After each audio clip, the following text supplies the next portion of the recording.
Hi guys, welcome to my channel. Think happy, be happy. Frank and the Fairy.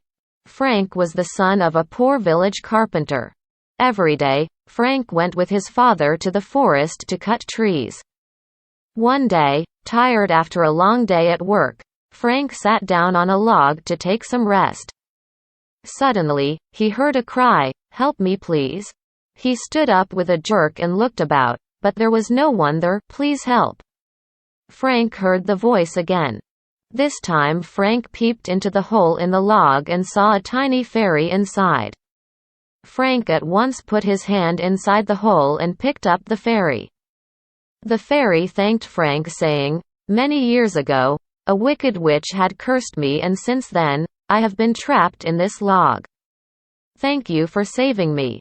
What can I do for you?" she asked. Frank composed himself and said, "Please make my father rich." "Boom, room, zoom," said the fairy, waving her wand, and disappeared. "Where did you go, fairy?" cried Frank anxiously. But alas, the fairy had left. That evening when Frank and his father returned home, there stood a palatial house with big iron gates, instead of their thatched hut.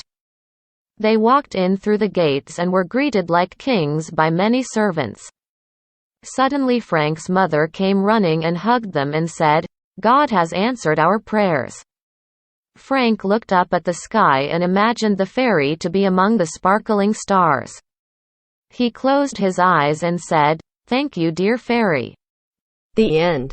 Like, comment, share, subscribe and press the bell icon and never miss another update.